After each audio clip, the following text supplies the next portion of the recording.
Hello guys, आप लोगों का स्वागत है आज की इस वाली सीरीज में, जिसमें हम लोग मेनली सिक्योरिटी वाले जितने भी इंपॉर्टेंट नवंबर 2025 के करंट अफेयर्स में जितने भी टॉपिक रहेंगे उसको कवर करेंगे। तो चलिए स्टार्ट करते हैं। पहला है वाइट कलर टेररिज्म।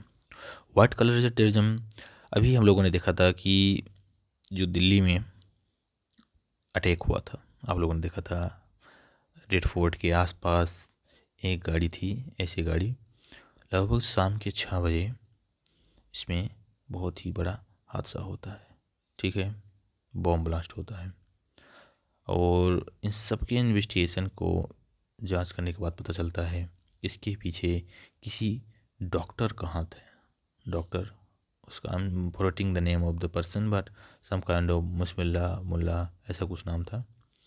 तो किस तरह से वाइट कॉलर टेररिज्म बढ़ रहा है? इस तरह के टेररिज्म को वाइट कॉलर टेररिज्म कहा जाता है।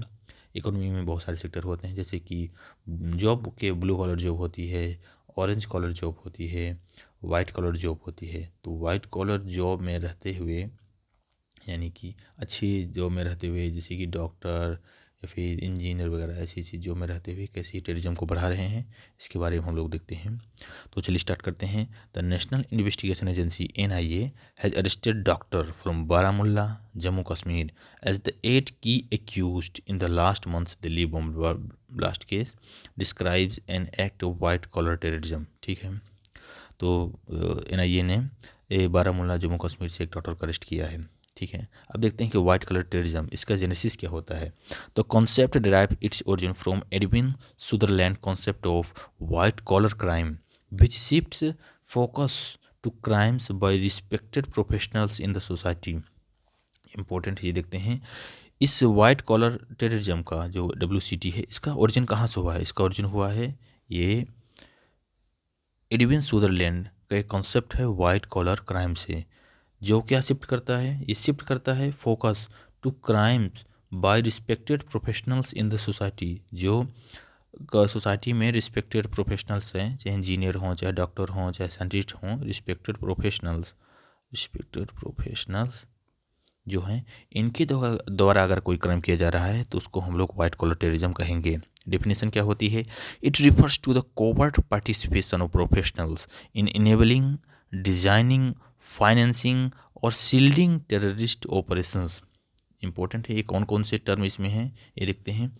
ये जो जितने भी ये हैं, क्या कहते हैं, प्रोफेशनल्स वाइट कलर वाले, इनका किसी तरह का पार्टिसिपेशन, किस चीज़ में इनेबलिंग करना, उनको किसी तरह से प्रोवाइड कराना कि हाँ ठीक है, हम लोग ये चीज़ को इनेबल कर रहे हैं। डिज़ाइन करना, उस पर्टिकुलर प्रोडक्ट को, बॉम्ब को या फिर कोई बायोलॉजिकल वेपन्स को डिज़ाइन करना। फाइनेंस करना, टेरर को फाइनेंस करना और सील्ड करना टेररिस्ट ऑपरेशंस को, ये सब भी इसी वाइट कलर टेररिज्म में आता है। ठीक है, इसके अलावा these individuals weaponize intellect rather than arms, crafting encrypted communication systems, laundering funds across borders, forging identifies, exploiting bureaucratic loopholes और leaking classified information। इनके द्वारा क्या क्या किया जाता है ये देखते हैं कि ये लोग क्या करते हैं। ये लोग इंटेलेक्चुअल को वेपनाइज करते हैं, जबकि आर्म्स के अलावा, समझ रहे हैं ना, आर्म्स को नहीं। ये जो इनके अंदर दिमाग रहती है ना, दिमाग जो ज़िंदगी भर से हम लोगों के देश के ही हेल्थ को लिए हैं, एजुकेशन को लिए हैं, हर चीज़ हम लोगों ने इनको मुहैया कराई है इनके डेवलपमेंट के लिए, ह्यूमन डेवलपमेंट के लिए जो जो भी इम्पोर्टेंट होता है, चाहे एजुकेशन हो, चाहे फूड हो, चाहे शेल्टर हो, चाहे हेल्थ हो, हम लोगों ने प्रोवाइड कराया है। और उसी इंटेलेक्चुअल का ये लोग यूज करते हैं, वेपनाइज करते हैं। जबकि रेदर देन आर्म्स का नहीं वेपनाइज करते हैं इंटेलेक्चुअल का बने। क्राफ्टिंग इंक्रिप्टेड कम्युनिकेशन सिस्टम्स, ऐसा सिस्टम कम्युनिकेशन सिस्टम बनाते हैं जो इनक्रिप्टेड रहता है। लॉन्ड्रिंग फंड से क्रॉस बॉर्डर, इस बॉर्डर से इस बॉर्डर तक पैसे का लेन देन एयर फेयर करते हैं। फॉर्जिंग आइडेंटिफाइज बनाते हैं, नकली पासपोर्ट्स बनाएंगे, नकली आधार कार्ड बनाएंगे रहने के लिए, रुकने के लिए और टेररिस्ट को बुलाने के लिए। एंड एक्सप्लॉइटेटिंग ब्यूरोक्रेटिक होल्स, बहुत दिन से हम लोगों के देश में ही रह रहे हैं, देश के हर एक सिस्टम से जुड़े हुए हैं कहीं ना कहीं तरह से, क्योंकि they are the white collars professionals, so they can find the loopholes in bureaucratic and are leaking classified information, और हम लोगों की इन्फॉर्मेशन को लीक भी करते हैं। and there is currently transition from the role of intellectuals as facilitators to direct participation in the acts of terror as seen in the Delhi blast case। आप देख लेते हैं ये role of intellectuals as facilitators to direct participation in the acts of terror as seen in the Delhi blast case. अब पहले क्या होता था कि पहले की जो टेरर वाइट कलर टेररिज्म हम लोग जो देख रहे हैं, जैसे एडविन सुदरलैंड के कॉन्सेप्ट आया था, उसमें ये प्रोफेशनल इनेबल करते, कुछ काम पैसिवली ये लोग पार्टिसिपेट करते थे, एक्टिवली इनका इतना रोल नहीं होता था। वो इनेबल कर दिए, वो मॉडल को डिज़ाइन कर दिए, फाइनेंस कर दिए और सील्ड ऑपरेशन कर दिए। लेकिन पहली बार दिल्ली ब्लास्ट केस में हम लोगों ने देखा है कि इनका पहली बार एक्टिवली रोल था। वो जो ब्लास्ट किया गया था वो किसी एक डॉक्टर के द्वारा ही किया गया था। इसके अलावा evolution of white collar terrorism हम लोग देखेंगे। In 1980s white collar professionals raised funds for violent organizations such as Palestinian Liberation Organizations and the Irish Republican Army in North America. ठीक है, तो ये हम लोगों को उसका इवोल्यूशन देख रहे हैं। And the engineers in ISS weapons program, doctors in al Qaeda network. Al Qaeda में हम लोग देखें, अलकायदा का जो चीफ था वो क्या उसका नाम प्रोटीन नाम उसका जो था, वो खुद ही इंजीनियर था एक। एन IT स्पेशलिस्ट वो created sophisticated propaganda machinery India में। The entire group ISS recruits from Kerala came from well to do upper middle class families with sound educational background.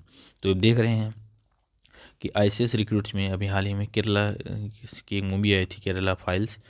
ठीक है, तो ये भी इम्पोर्टेंट है कि वहाँ से जितने भी रिक्रूटी हुए हैं सब well to do upper middle class से रहते थे। इसके अलावा इनका कुछ पुराना भी देखा है कि फ़लस्तीन लिबरेशन ऑर्गेनाइजेशन में कैसे ये लोग रेज फंड करते थे, आयरिश रिपब्लिक आर्मी में कैसे फंड इकट्ठा करते थे। ISIS जो विश्व का एक समय ज़माने का Islamic state of Iraq and Syria, मतलब विश्व का सबसे बड़ा टेरर ऑर्गेनाइजेशन था। उसमें वहाँ पर बड़े बड़े डॉक्टर रहते थे, इंजीनियर रहते थे, कैसे लोगों को हैंडल करना है, क्या करना है, सब हर चीज़ प्रोवाइड कराते थे। How it is different from traditional terrorism. Unlike traditional terrorism जो ओवर वायलेंस और इंटिमिडेशंस पर डिपेंड करता है, WCT operates through subversion and enablement. ये एक तरह का इसमें क्या रहता है कि वायलेंस और इंटिमिडेशंस को बढ़ा करके अपनी बात को मनाते हैं। WCT सबवर्ज रहते हैं, आपको पता नहीं चलेगा, और उसके बाद वो चीज़ को एक तरह का स्पाई वाला सिस्टम इसमें है। Its motivation is ideological, religious और political, which distinctively separate it from white collar crime which is solely motivated by financial gain. ठीक है, तो ये इंपॉर्टेंट है कि कैसे डिफरेंट रहता है, क्या कहते हैं, वाइट कलर से। It thrives on deception, legitimacy, their privileged access to sensitive resources. ठीक है, तो ये ट्रेडिशनल टेररिज्म का बताया गया है कैसे क्या होता है। ये बहुत बड़ा टॉपिक नहीं है, छोटा टॉपिक है सिक्योरिटी का, बस ये खत्म हो जाएगा। उसके बाद हम लोग नेक्स्ट देखेंगे शॉर्ट्स क्या कहते हैं। Factors leading to white collar terrorism, rise of digital technology, difficult to detect, transnational link जैसे network radicalism, deemed religious superiority, relative depreciation theory, social identity theory, diaspora and connectivity. ठीक है, जैसे जैसे digital technology बढ़ रही है, technical skill, global network enable, इससे क्या हो रहा है, इससे हाँ टेक्नोलॉजी बढ़ती रही, टेक्नोलॉजी का फ़ायदा सिर्फ एक ही पक्ष थोड़ी लेगा, इसका पॉजिटिव भी होगा तो इसका नेगेटिव भी होगा। तो नेगेटिव फ़ायदा यही सब हो रहा है। High impact operations such as drone based explosive हो रहे हैं, कॉम्प्लेक्स फंडिंग मैकेनिज्म हो रहा है, तो ये सब का इफेक्ट पड़ेगा है। And the expertise allows terror plots to be more sophisticated, sustain and potentially devastating. अब ये ड्रोन्स है, पहले के ज़माने में ड्रोन्स कहाँ होते थे। अब कोई आतंकवादी टेरर यहाँ बैठा है, यहाँ से ड्रोन ऑपरेट किया, यहाँ जाकर के बॉर्डर के उस पर फेंक दिया, तो ये मोर सोफिस्टिकेटेड है, सस्टेन्ड है, पोटेंशियली डिवेस्टेटिंग है। ठीक है, difficult to detect, the advantage of institutional cover where universities, hospitals, corporate office, NGOs and research lab provide respectively access to sensitive materials. ये बहुत ही डिफिकल्ट होता है क्योंकि वाइट कलर वाले हैं, वाइट कलर यानी कि मोस्टली यूनिवर्सिटीज़ में टीचर हैं, प्रोफेसर हैं, कुछ हैं, हॉस्पिटल में डॉक्टर हैं, नर्स हैं, कॉर्पोरेट ऑफिस में बड़े बड़े पोस्ट पर हैं, NGOs में काम करते हैं या रिसर्च लैब में काम करते हैं। उनको रिस्पेक्टिबिलिटी दी जाती है, काफ़ी सम्मान दिया जाता है, भाई कि हमारे प्रोफेसर साहब हैं, डॉक्टर साहब हैं, डॉक्टर भगवान माना जाता है, कुछ और माना जाता है। तो इस तरह से उनको डिटेक्ट करना काफ़ी मुश्किल हो जाता है, उन पर सस्पिशियस मतलब किसी भी तरह का कुछ भी प्रोसेस करना बहुत ही हार्ड, मतलब बहुत आप समझ रहे हैं ना, किसी भी डॉक्टर को जो डेली इतने ऑपरेशंस कर रहा है, इतनी जान बचा रहा है लोगों की, और उसको डिटेक्ट करना इतना मतलब बहुत मुश्किल हो जाता है कि कैसे डिटेक्ट करेंगे। एक्सेस टू सेंसिटिव मटेरियल्स, ठीक है, बहुत इंपॉर्टेंट है। ट्रांसनेशनल लिंक जैसे network radicalism, the Delhi blast module was ideologically and operationally linked with to जैसे Mohammad handlers based in Pakistan. ये इनका जो नेटवर्क होता है वो ट्रांसनेशनल लिंकेज होता है और रेडिकलिज्म होता है। जो दिल्ली वाला ब्लास्ट हुआ है उसका लिंक जैसे मोहम्मद जो है टेरर ऑर्गेनाइजेशन जो पाकिस्तान में बैठा है उसका सरगना, तो उस पर उसकी आइडियोलॉजिकली पर बेस मान सकते हैं। इसके अलावा एक चीज़ और है कि ये लोग स्पाई तरह होते हैं। ये बचपन से ही मान लीजिए यहाँ से ये पाकिस्तान है, पाकिस्तान से इंडिया पर भेज दिया गया। अब वो बचपन से रहेगा, उसकी परवरिश होगी, बचपन से नहीं मतलब 10 से 12-15 साल की उम्र से उसकी पढ़ाई लिखाई यहीं होगी, एजुकेशन होगा। फिर एजुकेशन में के बाद वो जॉब भी लेगा, जॉब करने के बाद ऐसे से उसका विकास हो रहा है। फिर जिस दिन उसको ऑर्डर मिलेगा कि भाई अब तेरा मकसद कंप्लीट हो गया है, वो अपने आप को ब्लास्ट कर देगा या फिर कुछ और कर देगा, ऐसा काम कर देगा कि अपना मिशन कंप्लीट हो जाएगा। तो इस तरह से वो सोसाइटी के साथ जीता है। और तो मतलब समझ रहे हैं ना, इस सेल होते हैं, स्पाई सेल होते हैं। इसके अलावा deemed religious superiority, believe that शरिया sanctions governance judicial social and educational setups are far superior to secular democratic modern institutions. अब ये भाई धार्मिक मुद्दा है, इस पर क्या ही बोला जाए। जो शरिया सैंक्शन गवर्नेंस होती है, ये लोग बिलीव करते हैं कि जुडिशली और सोशली एजुकेशनली मोर सेक्युलर डेमोक्रेटिक मॉडर्न इंस्टीट्यूशंस होती है। ठीक है, सोचना है ऐसा, मतलब थॉट है, there thought. Relative depreciation theory क्या होती है? In this extremism is driven by perception of gap between expectations and reality, leading to feelings of injustice and resentment. Social identity theory क्या होती है? ग्रीवेंसेस, पहले रिलेटिव डिप्रेशन थ्योरी देख लेते हैं कि मतलब कि एक्सपेक्टेशन और रियलिटी में बहुत ज़्यादा गैप रहता है। बोलते हैं कि ऐसा भी होता है कि सोसाइटी हम लोगों को ये देगी, एक्सपेक्टेशन रहता है और रियलिटी में कुछ ऐसा होता है। तो एक तरह से अपने आप को मोटिवेट करने के लिए, इनके द्वारा, इनके सरगना के द्वारा मोटिवेट करने के लिए, देखो देखो वही सोसाइटी है जो इतनी तुम लोग एक्सपेक्ट किए थे और रियलिटी में इतना ये मिल रहा है। तो ये रिलेटिव डिप्रिसिएशन थ्योरी बहुत इंपॉर्टेंट है। Social identity theory, grievances can be channel into a search for an all-encompassing identity. Professional designation might be subordinate to an extremist higher purpose identity.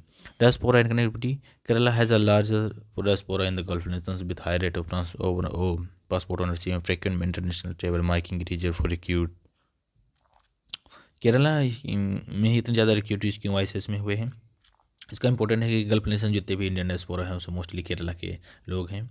ठीक है, तो हाई रेट्स ऑफ पासपोर्ट हैं, frequent international travel, आना जाना इनका लगा रहता है इंटरनेशनल ट्रेवल में, they are easier for the recruits. ठीक है, India's current counter terrorism strategy क्या है? इन्वेस्टिगेशन, IB इन्वेस्टिगेशन और intelligence agencies, national intelligence agency, national security guard, IB, ये सब हैं। लीगल रिजीम भी है, unlawful UAPA act, unlawful prevention act 1967, preventing terror financing दिया गया है। Terror funding and fake currency cell, TFFC under NIA, and combating financing terrorism safety cell under ministry home affairs CTC, तो वो दिया है।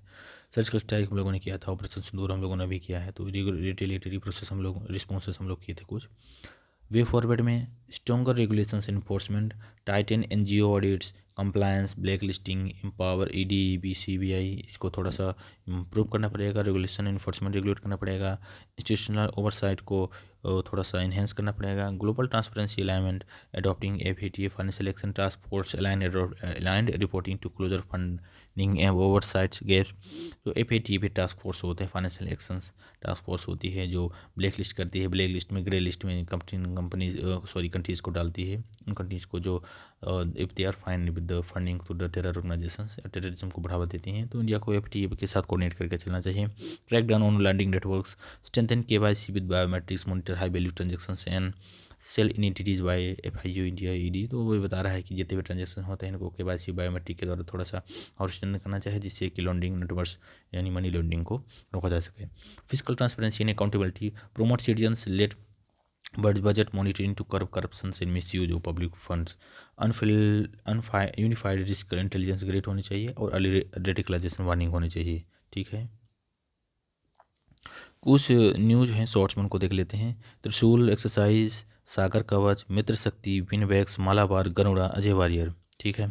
त्रिशूल जो होती है ट्राई सर्विस डील है, इनमें border with Pakistan across Gujarat Rajasthan में इंडियन आर्मी इंडिया की तीनों सर्विस के बीच में हुआ है। Sagar Kavach biannual coastal security exercise होती है conducted by the Indian coast guard to assist preparedness of handling coastal security emergencies.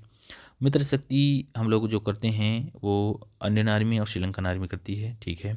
VINBAX India और वियतनाम के साथ होता है, विन नाम है विनबैक्स। मालाबार जो होता है वो इंडिया, ऑस्ट्रेलिया, जापान और यूनाइटेड स्टेट्स ऑफ अमेरिका के साथ होता है, इंडो पैसिफिक रीजन में होता है। करुणा जो होता है वो बायलैटरल एक्सरसाइज होती है, एयरफोर्स और फ्रेंच एयरफोर्स के बीच में होती है। अजय वारियर इंडिया और यूके के बीच में होती है, ठीक है। इंडिया यूके के बीच में अजय वारियर। करुणा होती है इंडिया एयरफोर्स और फ्रेंच एयरफोर्स के साथ। मालाबार में India, Australia, Japan, United states of America, Indo Pacific region में। विनिबेक्स में वियतनाम है तो वियतनाम। मित्र शक्ति में इंडिया और श्रीलंका, ठीक है। नेक्स्ट देखते हैं जीपीएस स्पूफिंग क्या होता है।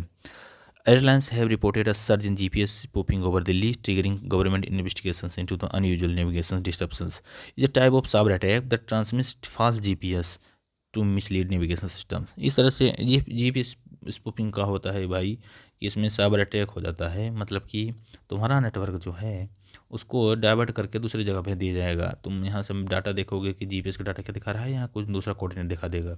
तो हाल ही में तो इस तरह से होता है, ये भी सिग्नल को एक्सप्लोड कर देता है जीपीएस के, ठीक है। Burevestnik missile Russia has successfully tested its nuclear powered and nuclear capable Borovesnik missile. About Borovesnik missile, also called SSC-X9 Skyfall, it is one of 6 strategic weapons of Russia's new generation nuclear arsenals. इसका type क्या है, long range low flying nuclear powered cruise missiles होगा। Cruise missiles is powered by jet engine continuous flight throughout the journey. Cruise missile ballistic missile से भी difference होता है कि ballistic missile gravity एक वहाँ तक छोड़ दी, फिर उसका ग्रेविटी से गिरेगा, जबकि क्रूज मिसाइल्स में क्या होता है कि उसको उसमें मैन्यूवरिंग रहती है, उसको कहीं भी हम लोग मैन्यूवर कर सकते हैं, फिर वहाँ जाके वो अपने टारगेट को हिट करती है। तो कि रशिया का बोरोस्टिनिंग मिसाइल्स है इंपॉर्टेंट कि ये बोरोस्टिनिंग मिसाइल कहाँ का है, रशिया का है। कौन सा मिसाइल है ये, रशिया का ये रशिया का न्यूक्लियर मिसाइल्स है, न्यूक्लियर आर्सेनल में इसका भर्ती होगी, ठीक है। तो ये हम लोगों का सिक्योरिटी वाला कंप्लीट हुआ। अब नेक्स्ट वीडियो से हम लोग देखेंगे इन्वायरमेंट वाले जितने भी इंपॉर्टेंट सेक्शन हैं, ठीक है गाइस, थैंक यू।